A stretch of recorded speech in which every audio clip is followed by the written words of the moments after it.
On January 25, 2025, inside Holman Correctional Facility in Atmore, Alabama, history was made. Demetrius Terrence Frazier became the first person in the United States executed by nitrogen hypoxia, a controversial new method that left both officials and witnesses shaken. Frazier, a 44-year-old Detroit native, had been on death row since 2008, convicted for a brutal double homicide during a home invasion. The crime was cold and calculated. Prosecutors described how he bound his victims with duct tape before shooting them execution style. But that's not what made headlines this year. What turned Frazier's execution into a viral headline was everything leading up to it, especially his last meal and final words. As he waited for the process to begin, Frazier devoured a meal that sounded more like a midnight fast food run than the end of the road. A beefy 5-layer burrito, a chicken chalupa supreme, 3 crunchy tacos, nacho chips with cheese dip, and a large Mountain Dew, all from Taco Bell. Then came the final moment. A clear gas mask was secured over his face.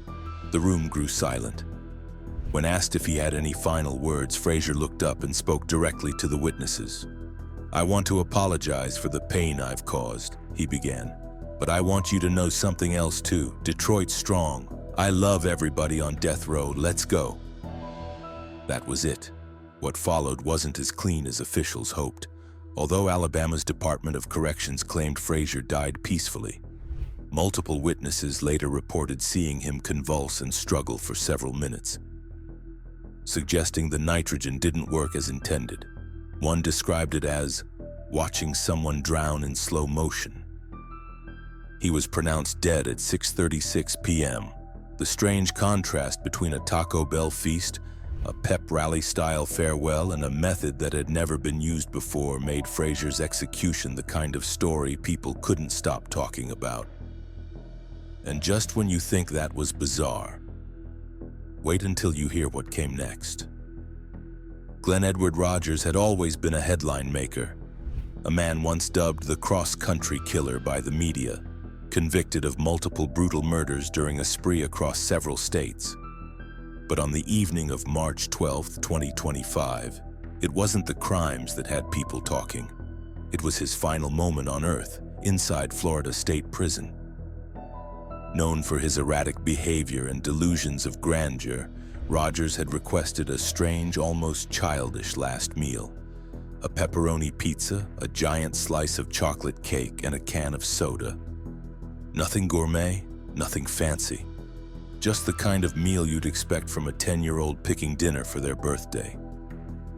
But what really shocked everyone was what he said before the lethal injection began. As the IVs were secured into his arms, Rogers turned his head toward the observation room and said with confidence, "President Trump, keep making America great." The room froze. It wasn't just that he had invoked the name of President-elect Donald Trump. It was the tone. Rogers spoke like he was delivering a campaign endorsement from death row. The bizarre line immediately spread across social media and news outlets, spawning memes, debates, and confusion. Then he added almost cryptically, "You'll see soon enough." He didn't elaborate. For a man whose crimes involved extreme violence, including the stabbing and strangling of women he'd lured into trusting him, his final words felt almost comically surreal. They turned one of Florida's most feared serial killers into a bizarre political footnote. Some say it was just more manipulation from a lifelong con artist. Others think he truly believed he had something important to say. Either way, his shout-out ensured that, even in death, Glenn Rogers would still get people talking. And just when the political weirdness couldn't get any more intense, it did. On May 9, 2025, Edward Zacharzewski II became the 9th person executed by Florida that year, the state's most active death penalty stretch in decades. His crimes were horrific. In 1994, he slaughtered his own family and his wife and 2 young children with a sword and knife inside their home in Gulf Breeze. He claimed he did it to spare them from a divorce. For decades, his name was barely mentioned in the media. That changed on the day he died. Zakarzewski requested a final meal that was both Southern and simple: fried pork chops, root beer, and ice cream. Some reports added pie and coffee, but it wasn't the food that people remembered. It was his parting message. "I want to thank the good people of the Sunshine State for killing me in the most cold, calculated, clean, humane, efficient way possible," he said. "I have no complaint." Delivered with a dry tone and a slight smirk, his final words hit like a punch to the gut. It wasn't remorse, it wasn't protest, it was sarcastic politeness, so surgical and emotionless it felt like a line from a dystopian movie. Reactions were instant. Some called it the most haunting death row quote of the decade. Others said it reflected a man who had emotionally shut down long ago. Either way, the public couldn't look away. Florida had executed a man who once butchered his children, and he responded with the manners of a dinner guest thanking his host. It was chilling. Just a few weeks later, another Florida execution caught the public's attention, this time for how utterly silent it was. On May 27, 2025, Thomas Lee Gudinas sat quietly inside Florida State Prison just hours from being put to death. Convicted in the 1990s for the brutal sexual assault and murder of a college student, he had spent over 30 years on death row. His final request? A medium-rare steak, a fully loaded baked potato, steamed broccoli, and a rich serving of chocolate mousse for dessert, a meal that felt comforting, almost ordinary. There were no last words, no family present, no dramatic standoff with the press. Just Gudinas, staring straight ahead, chewing slowly, like this was just another meal. He was strapped to the gurney at 6:13 p.m., and declared dead by lethal injection 5 minutes later. One witness described the moment as eerily peaceful.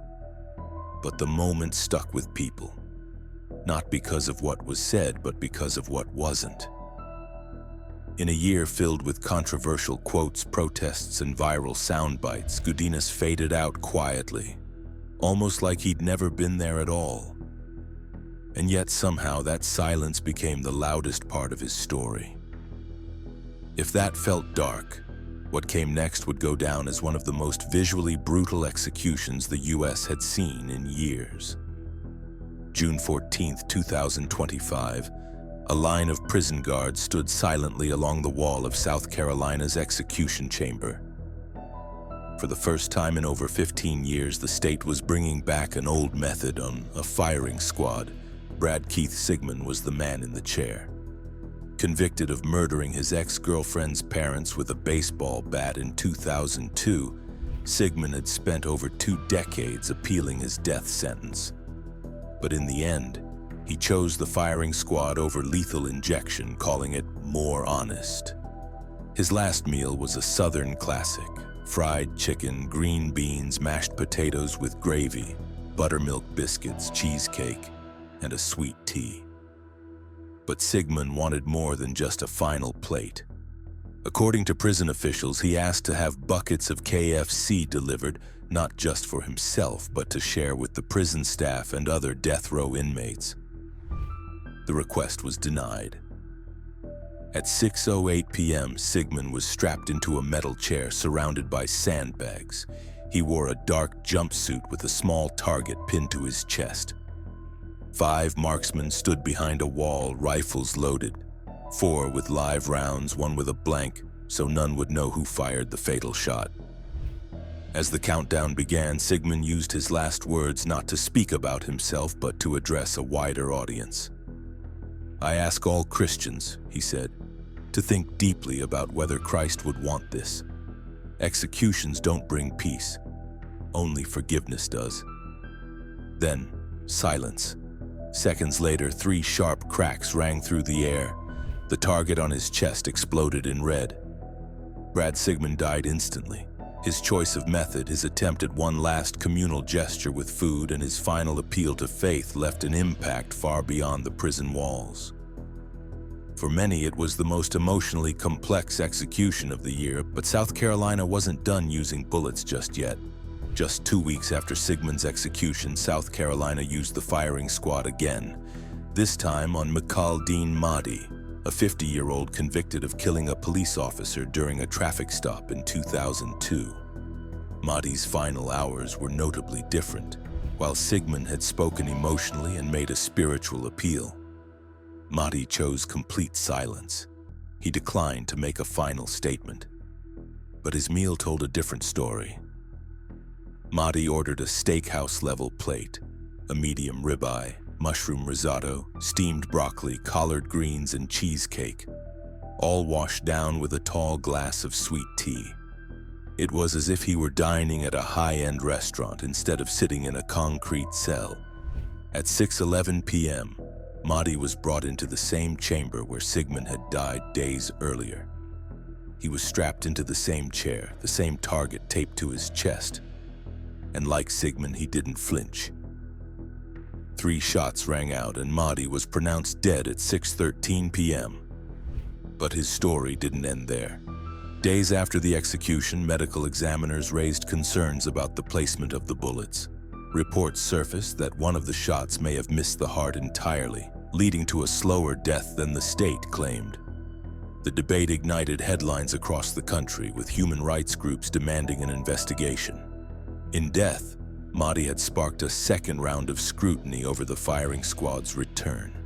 He said nothing at the end, but the silence echoed louder than most words. 2 executions, 1 chair, and a new old method of death that America hadn't seen in over a decade. South Carolina was making a statement, but not everyone agreed on what it meant. And while the firing squad stole headlines, another execution would soon go viral, all because of a plate of hot dogs and some tater tots.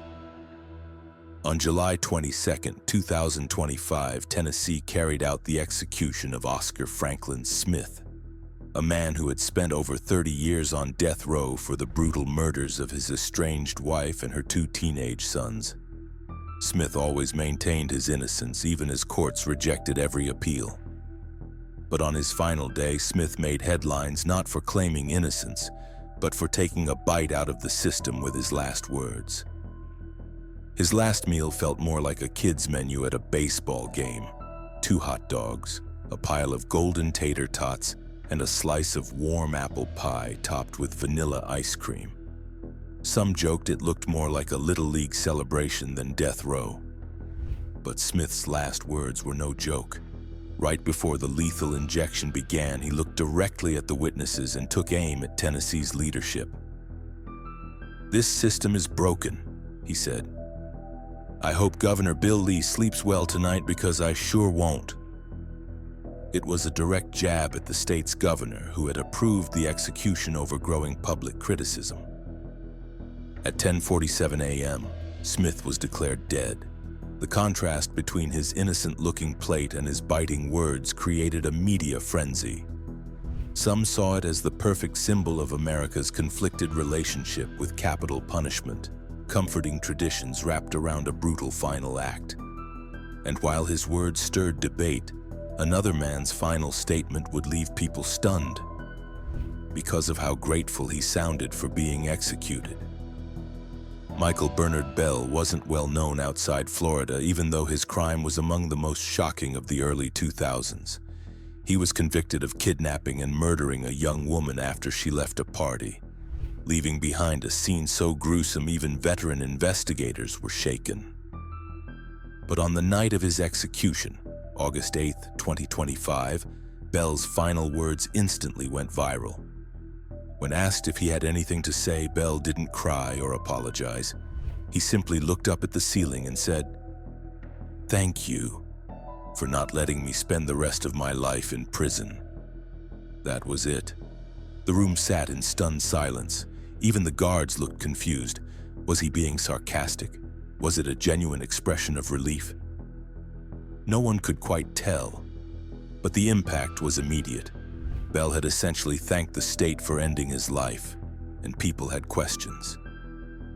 There were conflicting reports about his final meal, with some saying he refused food entirely, while others claimed he ate a simple dish of chicken and rice. But none of it mattered. His quote was all anyone talked about. Some commentators called it a sign of mental collapse, the words of a man who'd given up entirely. Others believed it reflected something darker, that life behind bars was, for him, a fate worse than death. Bell was pronounced dead by lethal injection around 6:25 p.m. His quiet but haunting statement added another strange layer to the year's executions. And as people debated his mental state, another inmate in South Carolina was preparing for the most extravagant last meal of the year. A seafood platter so large it barely fit on the tray. South Carolina opened 2025 with its first execution in over a year, and it was a spectacle from the start. On January 5th, Marion Bowman Jr. was put to death by lethal injection. Convicted for the 2006 murder of 24-year-old Candy Martin, Bowman had spent nearly 2 decades fighting the sentence, maintaining his innocence to the very end. His final request made headlines: a buffet-style last meal that looked more like a southern seafood festival than a prisoner's final supper. The tray was overflowing: fried shrimp, fried fish, fried oysters, chicken wings, chicken tenders, onion rings, banana pudding, German chocolate cake, and 2 drinks: cranberry juice and pineapple juice. Witnesses say it barely fit on the rolling cart.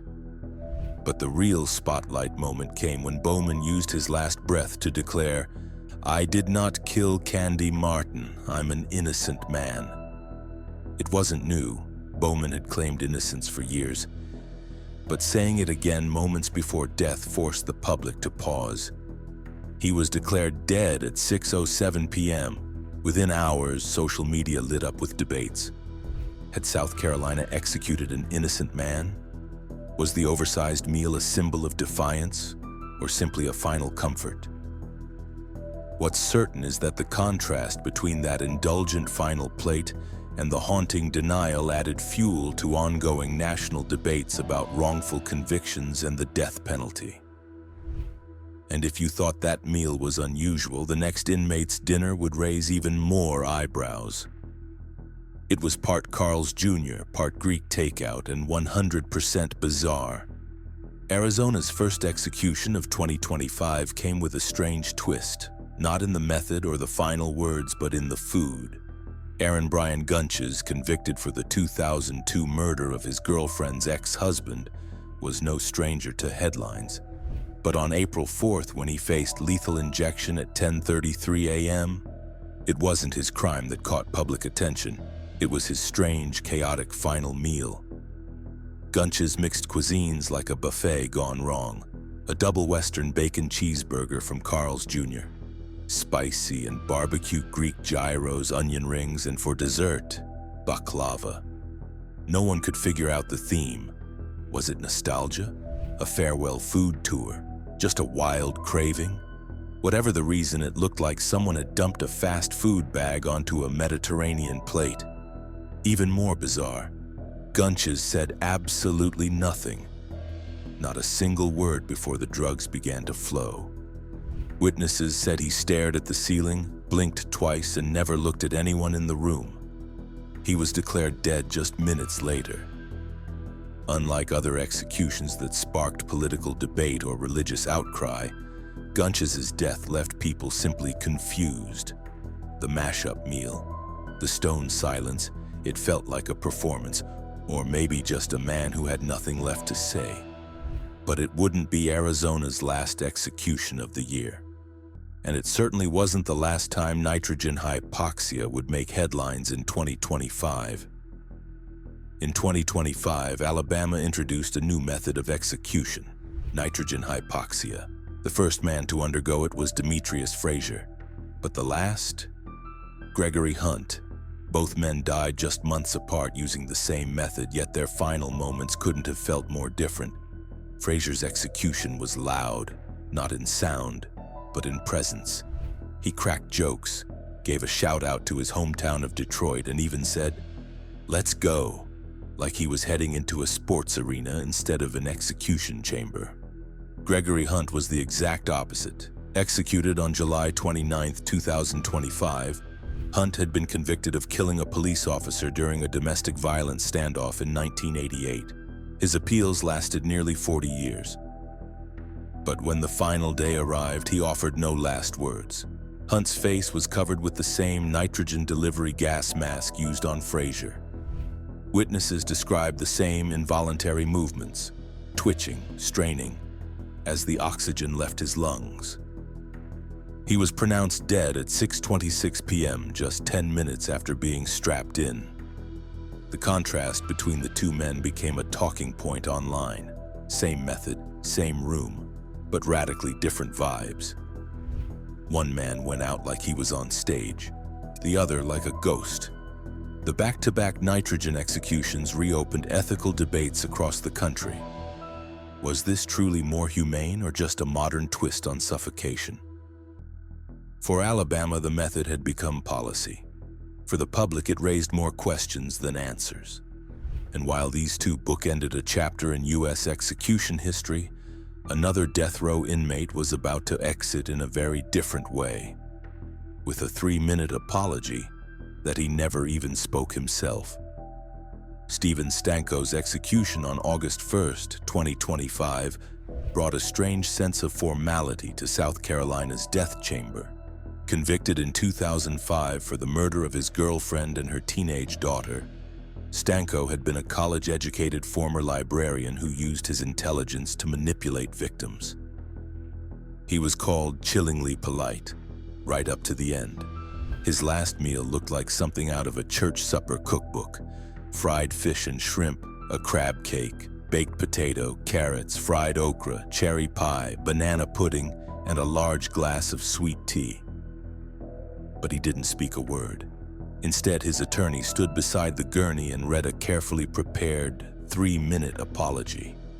It was filled with regret, scripture quotes, and a final request for forgiveness. Stanko himself remained completely silent. He was pronounced dead at 6:34 p.m. The moment felt less like an execution and more like a ceremony, one with Southern comfort food and scripted remorse. The cherry pie and banana pudding were almost too photogenic, leading one journalist to call it the politest death row farewell in U.S. history. While the years most talked about executions seemed to be over, a few final cases still slipped under the radar. Quiet, bizarre, and impossible to forget. One inmate chose a last meal that felt like a family dinner: steak, mac and cheese, fried okra, and pumpkin pie. He didn't say a word before his execution, but the photo of his tray, warm, almost festive, said plenty. Another went a classier route: grilled salmon, blackened mahi-mahi, asparagus, baked potato, iced tea. No final statement, no eye contact, just silence, and a meal that looked like it came from a 5-star resort. Then came the man who refused to ask for anything. No custom menu, just the standard tray: chicken pot pie, fruit cups, rolls, and carrots. Bland, institutional. He didn't resist it. He just accepted it. One prisoner requested the tour of Italy from Olive Garden: lasagna, fettuccine alfredo, chicken parmesan. As the drugs began, he softly said, "I love my family. I hope you find peace." Another had a different send-off. His final meal was loud: spicy wings, jalapeno poppers, fried okra, cornbread, and cookies. But it was what came next that no one forgot. He began to sing, "This little light of mine." And he smiled until the very end. Finally, a man who had lived for decades in darkness, legally blind, on death row since 1992. His request: grilled ribs, baked beans, coleslaw.